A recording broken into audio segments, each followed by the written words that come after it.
Now it's on. There you go. All right.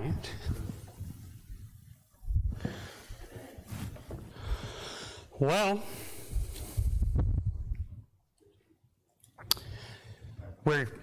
we're all. It's a little loud. Just slightly. Okay. We're all good. Nobody's sick. Everybody's good. We hadn't had symptoms in about 5 days, so we're all good. Just so you know, it was Isaac, and he had a stuffy nose. And the only reason we even took a test was because Ethan had tested positive when we spent time around them, and some other people at PTP. Oh, Karen had gotten sick too. So we tested, and sure enough, he was sick, but all he did was whine about staying in his room all week. It's good to be back. It's good to see everyone. I covet your prayers today, not just for the drive. We've decided we would drive a day early and stay the night in North Louisiana to drop off Anthony, but also for us, this is our first. I know Brett's gone through it already, but this is a first for me. So we'll be dropping him off for college, and also thank you for just all of your prayers for our safety while we were gone. We have been doing minor characters in the Bible, people that we don't talk about a lot. We don't spend a lot of time focused on. Some of them, many of them, were a very positive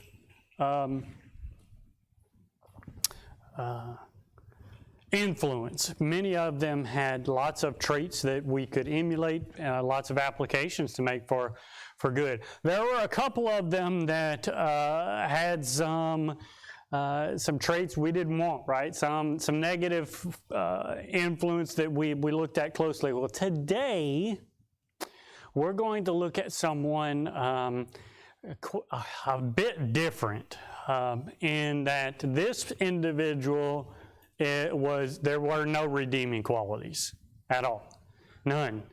And all the ones we've looked at so far have been all New Testament. We're going to look at someone in the Old Testament. And no redeeming qualities mentioned at all that I have noticed. Maybe you could prove me wrong, but how about and maybe this could be a way for picking out further studies, but who would you put forth as who we might be studying today? Judas would be good if it was New Testament, but it is Old Testament. Jezebel. Oh, you cheated. Okay, it's Jezebel. Hey, I'm glad somebody reads the bulletin, okay? No, Jezebel. Jezebel is quite the character. She was the husband of Ahab, and there's wife. Her husband's name was Ahab.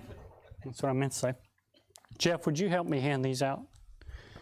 I've got some discussion questions here that you can fill out as we go along.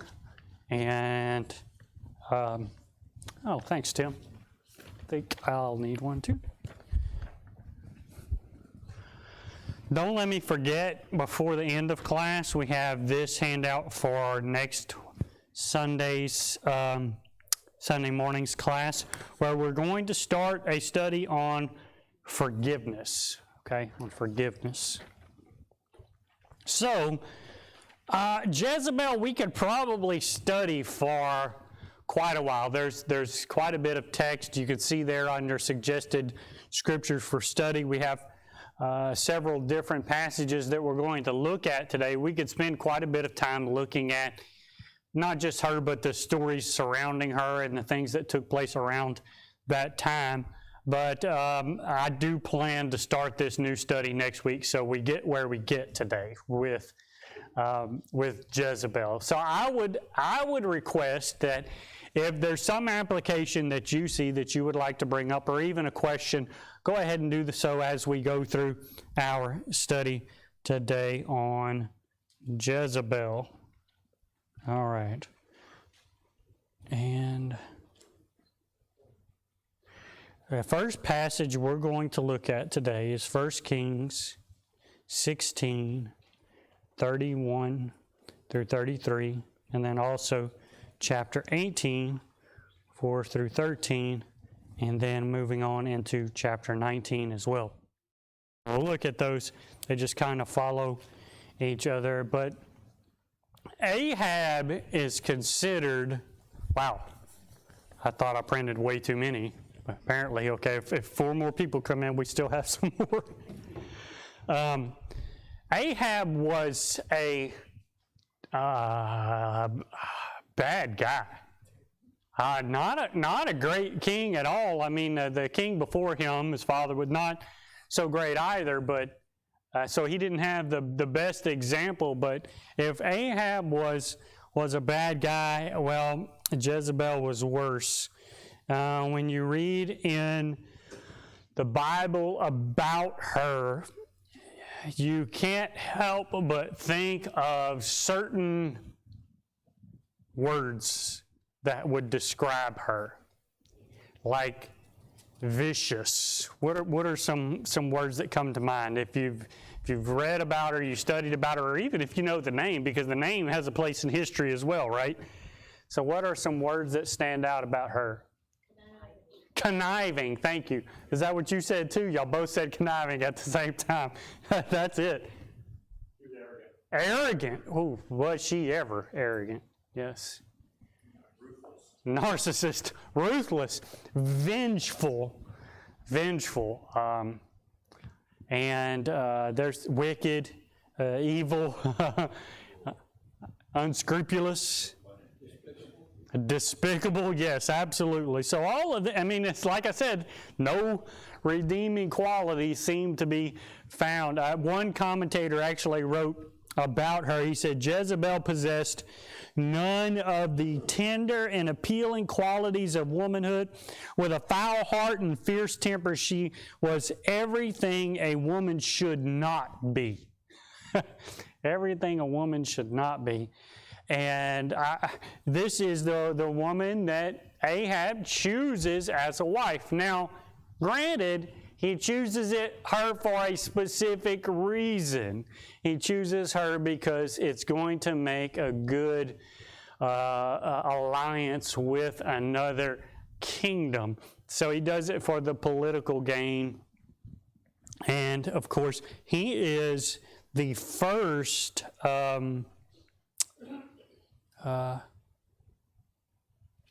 king of Israel to do such a thing. Now, with Judah, and I guess I should say after the divided kingdom, because we know that Solomon married outside of Israel, but Ahab brings this woman in, and she tried to destroy the prophets of Israel.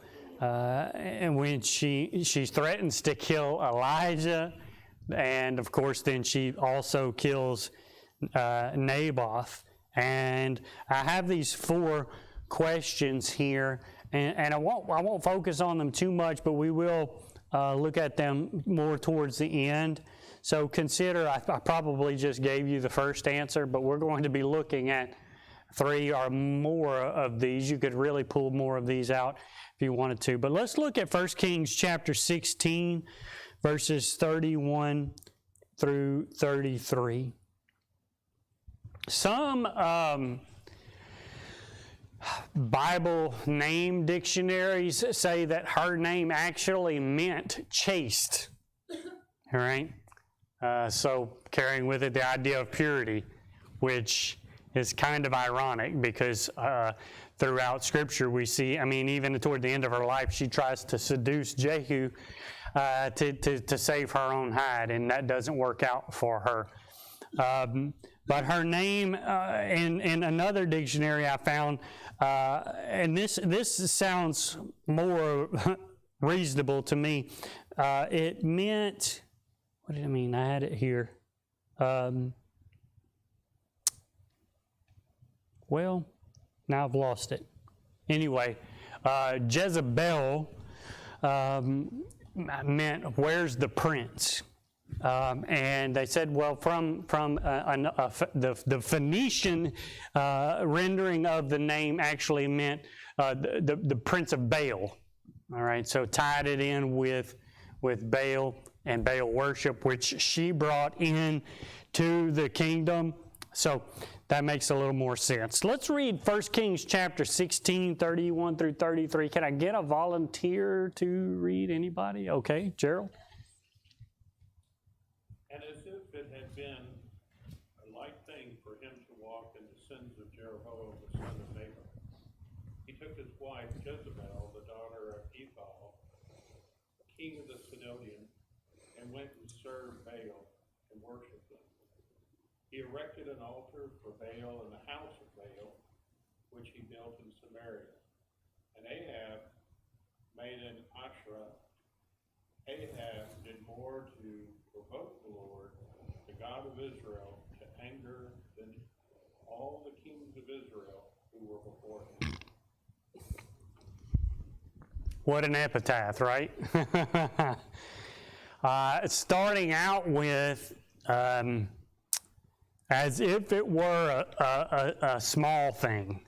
I think that was the phrase that you read there. As if it had been a light thing. So not a big deal, but it was a big deal. And then he marries this woman, brings in this Baal worship and worship of Asherah, and just really destroys Israel. And then the passage ends with he was worse than any other king of Israel before him.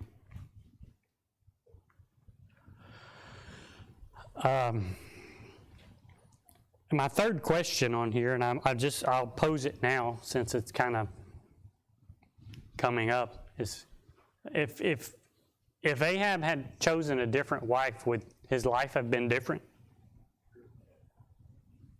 I think so. But was it all his wife? I mean, he's the leader. Sure, he's going to be influenced by her. And as arrogant and headstrong as she was, and in every situation we read about her, she is the one spearheading it. She is the one that is in charge. She is the one, and even whenever it looks like Ahab's in charge, she's in charge.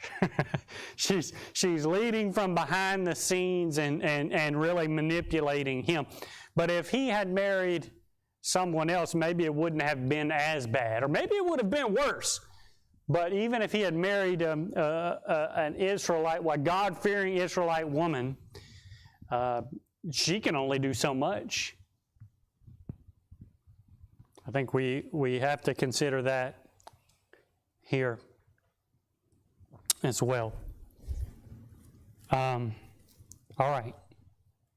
Verse 30 says he did evil in the sight of the Lord before he married. Thank you.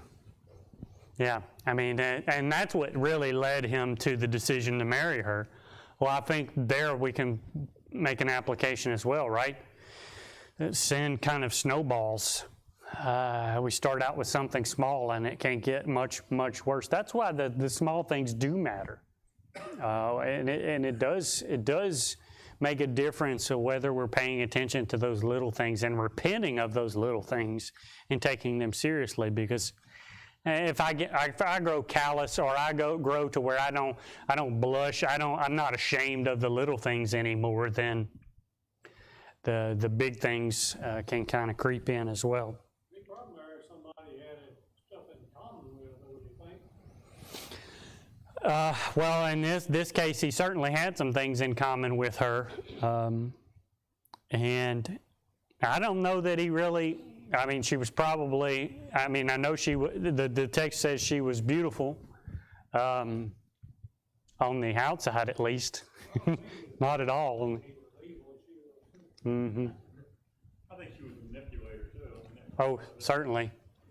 Well, and with everything coming in, and her father is the king of the Sidonians, They're making this political alliance, and by bringing in their worship of Baal, he's got to be thinking he's growing in power in that nation as well, in Israel, through this connection that they have. All right.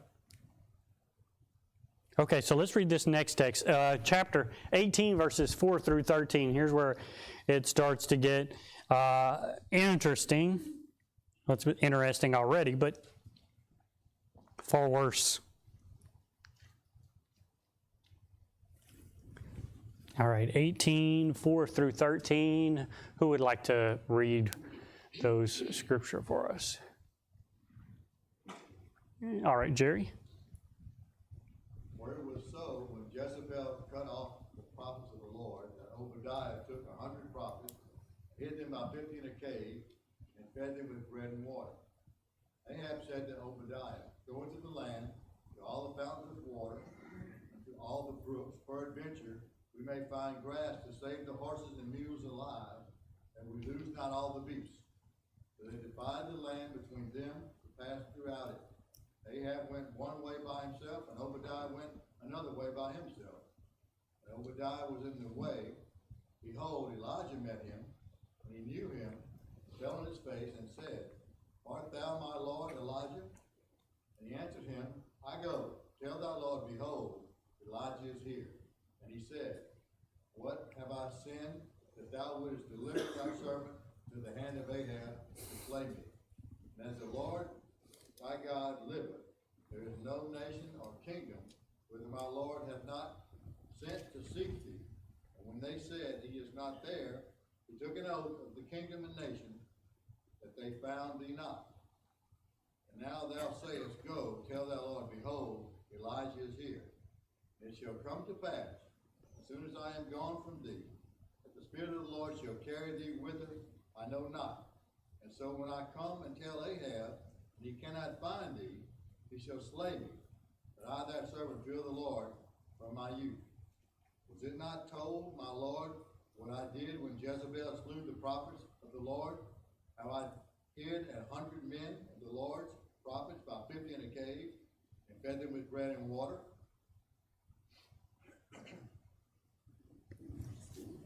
All right. Elijah here, well, Obadiah is the one that's afraid, right? Who's he afraid of? He's afraid of Ahab. And Elijah doesn't seem to be. He tries to comfort him, which is ironic because of what happens a little later. And even as he will face down Jezebel and all of these false prophets in a moment, it's just amazing to see. It must have been something about her that turned his courage to fear. And I hope we notice it as we go through this. What stands out to you about the text that we've read?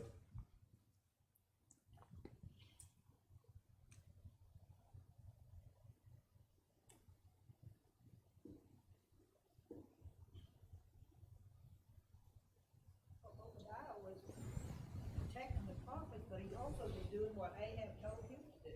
Mm-hmm.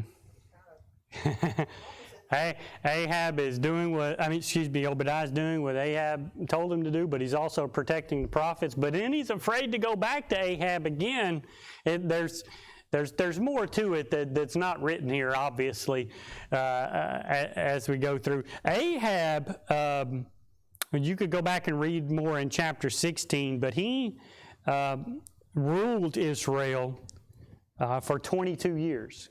So this isn't an overnight thing. There were some kings that ruled very, very little time at all. Ahab was not one of them. He was considered the most wicked king of Israel up to that point, and even more wicked than his father Omri, who was a king.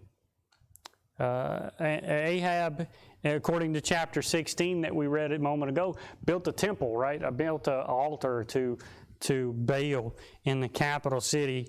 So we say Jezebel's arrogant.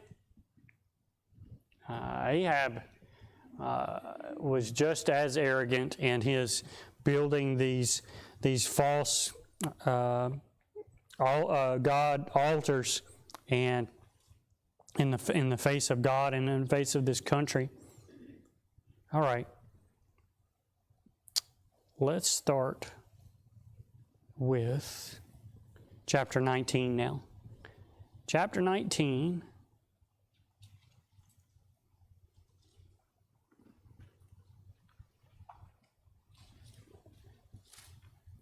Verses 1 and 2. And Ahab told Jezebel all that Elijah had done, and how he had killed all the prophets with the sword. Then Jezebel sent a messenger to Elijah, saying, So may the gods do to me as, and more also, if I do not make your life as the life of them by this time tomorrow. Then he was afraid, and he arose and ran for his life, and came to Beersheba, which belongs to Judah, and left his servant there. Now, we skipped over the end of chapter 18. We're going to go back to it here in just a second. But what's taking place?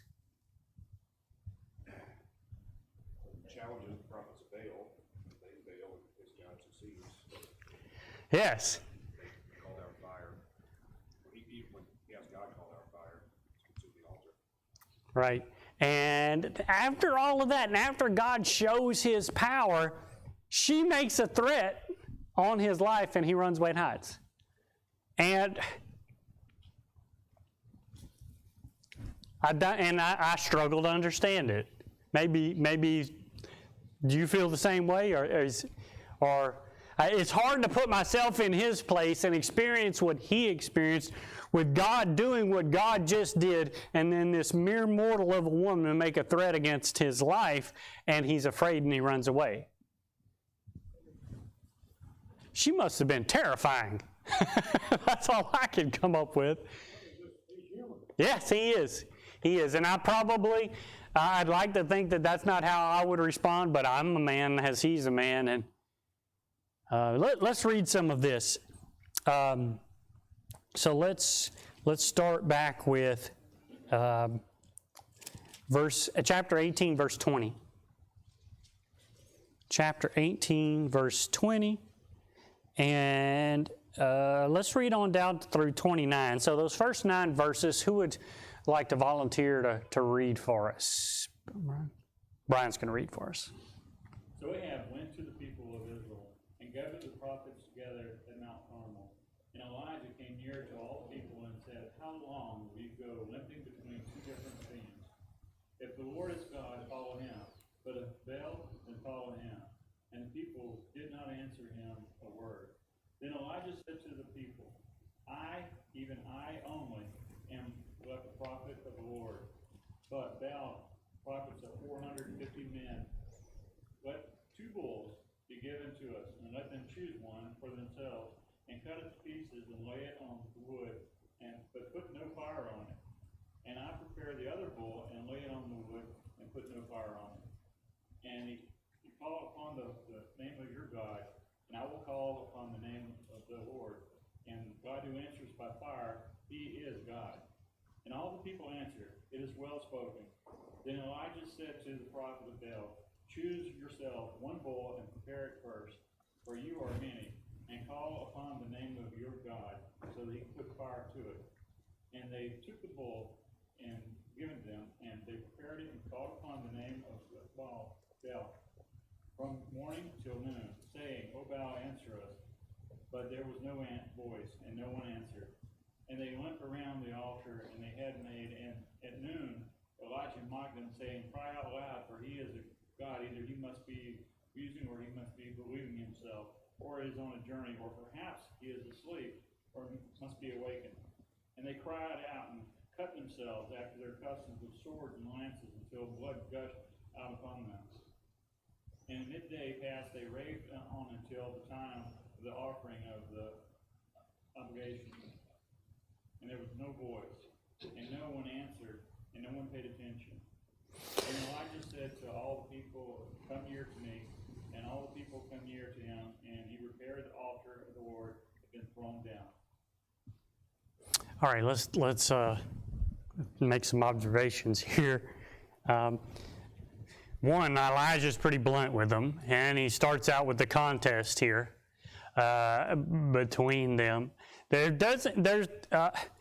We're not privy to any conversation previous to this. If we backed up and look at verse 17, when Ahab saw Elijah, Ahab said to him, it is you troubler of Israel. And he answered, I have not troubled Israel, but you have in your father's house, because you have abandoned the commandments of the Lord and followed the Baals. Now, therefore, send and gather all Israel to me at Mount Carmel, and the 450 prophets of Baal and the 400 prophets of Asherah, who eat at Jezebel's table. It's Jezebel's table. What does that mean? And I mean, she seems to be in charge of these false prophets. She's the one feeding them. She's the one providing for them. And how does Ahab feel about Elijah? He can't stand him. You're causing political problems for me. So he jumps at the opportunity to do something about it. Now, why didn't he just have Elijah killed? The same reason when we look to the New Testament that the Jews were careful with Jesus, at least at first. They're afraid of an uprising, I'm assuming. But here's an opportunity for him to deal with him in front of everybody, to discredit Elijah. So he brings them all here. And it's not just 450 false prophets, right? It's 850 false prophets, because we have 450 of Baal and then 400 of Asherah. So this is 850 to 1. And I can imagine. I mean, we have about 120 here on Sunday morning. Imagine 850 priests, for these false priests, running around this altar. They're cutting themselves, and they're making all kinds of whatever to try to draw the attention of their God. And then, of course, Elijah mocks them, and it makes it worse. They get a little bit more involved in this. But what else is transpiring at this time? Israel has been called to witness this. The people are around seeing what's going on. And that's why this has been allowed to happen. That's why God is having this and will bring this fire down here in just a moment that we're going to read. So unless you have a comment, we're going to read 31 and following now. The reason that Ahab didn't kill Elijah is providence of God. So the next part of this is Right, so that it can happen. Yeah. If he's a troubler of Israel, you think he would try to discreetly kind of take care of it. But I think it would have caused him more problems had he done so then. He needed to discredit him first before he could do. That's why in the New Testament, when we see all of these encounters with Jesus, what are they trying to do with Jesus? Discredit him. They're trying to trip him up in his words. They're trying to catch him in some blasphemous comment so they can use that to discredit him and then get rid of him. And that's what Ahab needs to do here with him, and he's not able to do it, obviously. But all right, volunteer to read 31. We're going to go down through. Let's see. Let's go through 40. 31 through 40. All right, Darren's going to read for us. And Elijah took 12 stones according to the number of the tribes of the sons of Jacob, to whom the word of the Lord had come, saying, Israel shall be your name. Then with the stones he built an altar in the name of the Lord, and he made a trench around the altar large enough to hold 2 seahs of seed. And he put the wood in order, cut the bull in pieces, and laid it on the wood, and said, Fill 4 water pots with water, and pour it on the burnt sacrifice and on the wood. Then he said, do it a second time. And they did it a second time. And he said, do it a third time. And they did it a third time. So the water ran all around the altar, and he also filled the trench with water. And it came to pass at the time of the offering of the evening sacrifice that Elijah the prophet came near and said, Lord God of Abraham, Isaac, and Israel, let it be known this day that you are God in Israel, and I am your servant, and that I have done all these things at your word. Hear me, O Lord, hear me, that this people may know that you are the Lord God, and that you have turned their hearts back to you again. Then the fire of the Lord fell and consumed the burnt sacrifice, and the wood, and the stones, and the dust, and it licked up the water that was in the trench. Now when all the people saw it, they fell on their faces, and they said, The Lord, He is God. The Lord, He is God. Can we finish? One more verse. And Elijah said to them, Seize the prophets of Baal. Do not let one of them escape. So they seized them, and Elijah brought them down to the brook of Kishon and executed them there.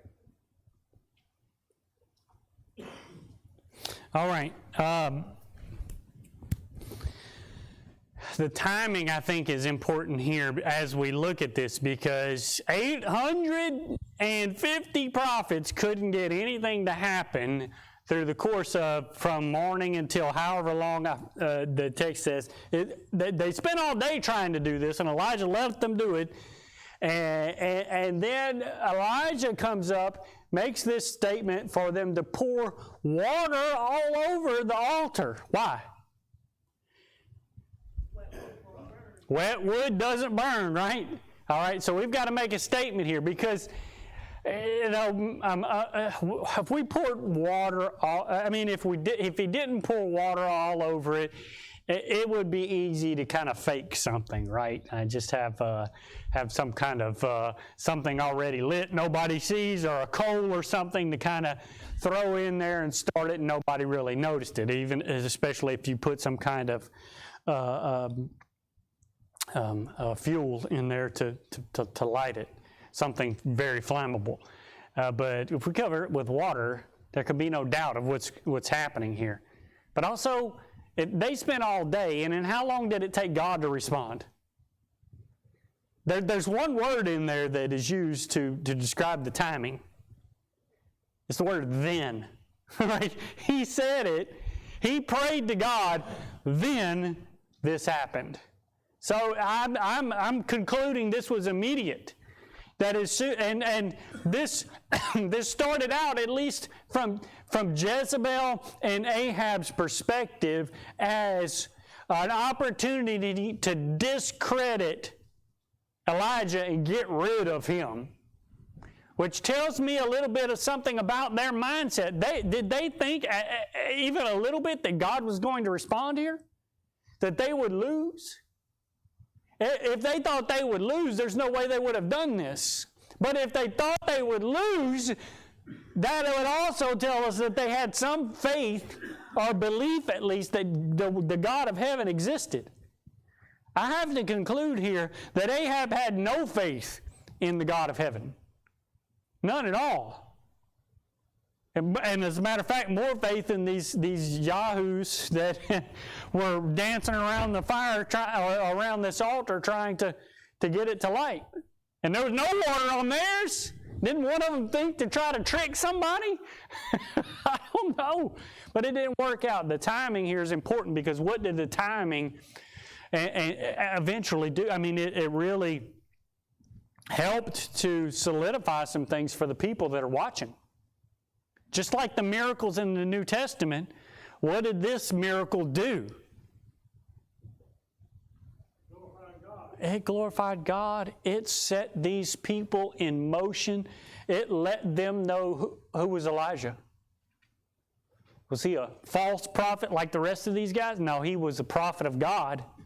He was able to do this. If he's able to do this, we better listen up. If he is able to call down fire from heaven, we better pay attention.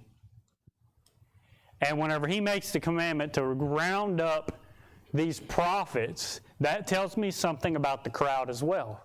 What conclusion could you draw? Don't let a single one of them escape. What conclusion can you draw?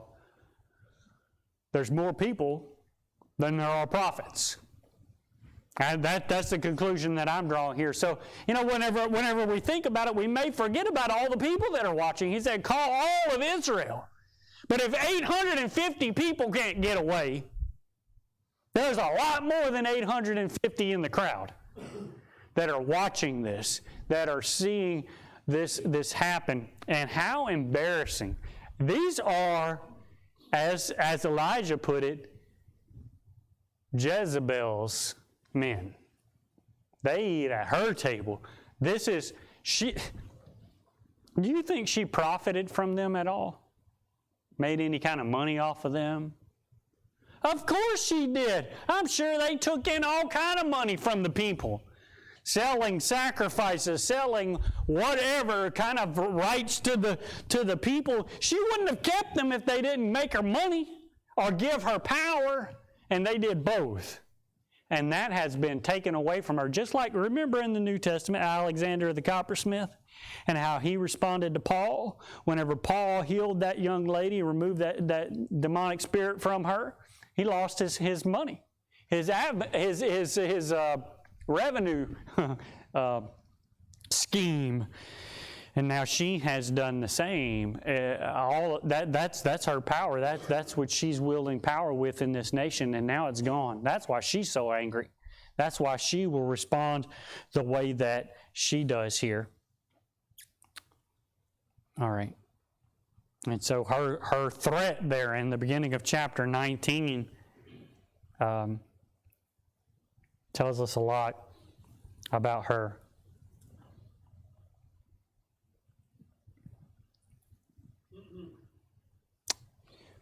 All right, let's move on to our next text, chapter 21. Comment? Yeah. And it makes you wonder if maybe there's two ways to look at this, in my opinion, anyway, because it hadn't rained, and Ahab got up and he went and he did what the prophet told him. He went to eat and prepare. So did he just say, okay, that, when Elijah killed the prophets, they killed the prophets, and then Jezebel, through her influence, maybe changed some of Ahab's faith? Mm-hmm. What I'm saying, because he saw what happened, and we know it. What was the space it hadn't rained in 3.5 years? Yeah, 3.5 years. And he did what he told him to do. And he sent Obadiah and the prophets away, right? So it makes you wonder was he just weak? Mm-hmm. Oh, I absolutely believe he was weak. Yes. Like he had the faith to go and he went. He did what he said to eat, and then after that it tells you that he talked to Jezebel about the prophet. Right. So I looked at that before and wondered. I absolutely believe that he was the weaker of the two. And I think the text backs that up. But I think that also tells us something about who we marry. And we have to be careful with this, because especially if that person is a leader, and that person is someone who is influential. In his case, even if he started out with a little bit of faith, what happens? It's gone. Even if he has some compassion for those prophets and sends them away, it doesn't last. And we have to be willing to stand up for God's people. Jerry? This has nothing to do with the lesson. Okay, then we'll just skip it then. I'm just kidding. Go ahead. Verse 22? Yes. King James says 450. In let's see, verse 22. Yes. 22. It says 450 in the English Standard Version as well. We're getting the other 400 from verse 19. So it's 450 of Baal and then 400 of Asherah. Now, when it comes down to the Oh,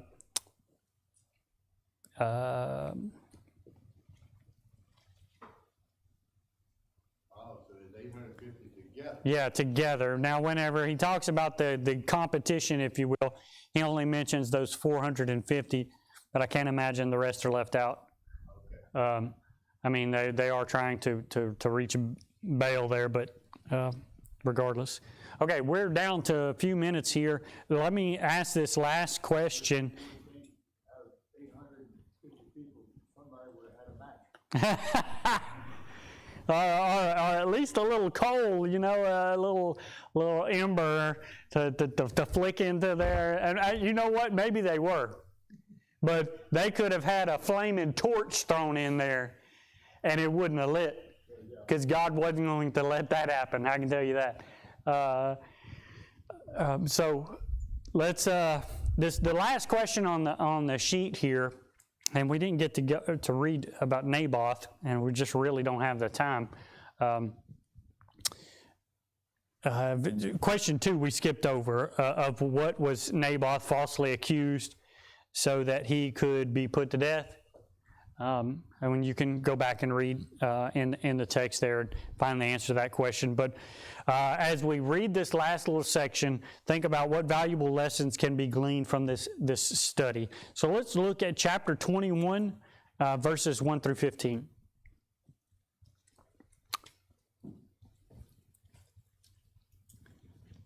Chapter 21, 1 through 15. I'm going to go ahead and read these first 7 verses, and if I could get a volunteer to read the next 8, okay, Tracy will.